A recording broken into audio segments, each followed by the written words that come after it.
ನನ್ನ ಶೂನ್ಯ ವೇಳೆಯ ಪ್ರಶ್ನೆ ಕೃಷಿ ಸಚಿವರನ್ನು ಕೇಳಬಯಸುತ್ತೇನೆ.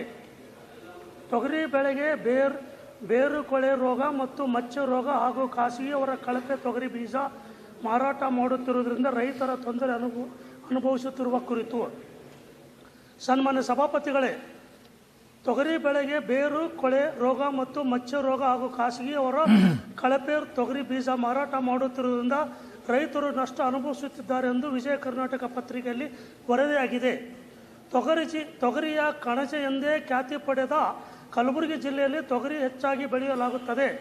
ತೊಗರಿಗೆ ಹಿಂದೆ ನೇಟೆ ರೋಗ ಬಂದು ರೈತರು ಸಾಕಷ್ಟು ನಷ್ಟ ಅನುಭವಿಸಿದ್ದರು. ಅದೇ ರೀತಿ ತೊಗರಿ ಬೆಳೆ ಒಣಗಿಸುವ ರೋಗ ಬಾಧೆಯೆಂದು ಕಲಬುರಗಿ ಜಿಲ್ಲೆಯಲ್ಲಿ ಲಕ್ಷಾಂತರ ಹೆಕ್ಟರ್ ಬೆಳೆ ಹಾನಿಯಾಗಿದೆ.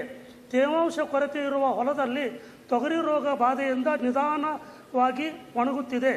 ಜಿಲ್ಲೆಯಲ್ಲಿ 6.6 ಲಕ್ಷ ಹೆಕ್ಟೇರ್ ಪ್ರದೇಶದಲ್ಲಿ ತೊಗರಿ ಬಿತ್ತನೆಯಾಗಿದ್ದು ಅದರಲ್ಲಿ 2 ಲಕ್ಷ ಹೆಕ್ಟೇರ್ ತೊಗರಿ ರೋಗ ಬಾಧೆಗೆ ತುತ್ತಾಗಿದೆ ಎನ್ನಲಾಗುತ್ತಿದೆ.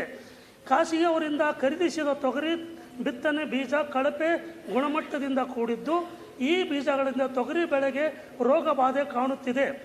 ಈ ಹಿನ್ನೆಲೆಯಲ್ಲಿ ಕೃಷಿ ಇಲಾಖೆ ತಕ್ಷಣವೇ ಜಂಟಿ ಸಮೀಕ್ಷೆಯನ್ನು ಕೈಗೊಳ್ಳಬೇಕು. ತೊಗರಿ ಬೆಳೆಯಿಂದ ನಷ್ಟಗೊಂಡ ರೈತರಿಗೆ ಪರಿಹಾರ ಒದಗಿಸಬೇಕು ಮತ್ತು ಸರ್ಕಾರ ಒದಗಿಸಿದ ತೊಗರಿಗೆ ವಿಶೇಷ ಪ್ಯಾಕೇಜ್ ಒದಗಿಸಿ ರೈತರು ಬೆನ್ನೆಲುಬಾಗಿ ನಿಲ್ಲಬೇಕೆಂದು ಮಾನ್ಯ ಕೃಷಿ ಸಚಿವರನ್ನು ಹಾಗೂ ಸನ್ಮಾನ್ಯ ನಮ್ಮ ಉಸ್ತುವಾರಿ ಸಚಿವರನ್ನು ಸಹ ಇಲ್ಲಿ ತಮ್ಮ ಮೂಲಕ ಒತ್ತಾಯಿಸುತ್ತೇನೆ. ಮಾನ್ಯ ಸಭಾಪತಿಗಳೇ, ಸಂಬಂಧಪಟ್ಟಿರುವ ಸಚಿವರಿಂದ ಉತ್ತರ ಒದಗಿಸಲಾಗುವುದು. ನವೀನ್ ಕೆ.ಎಸ್.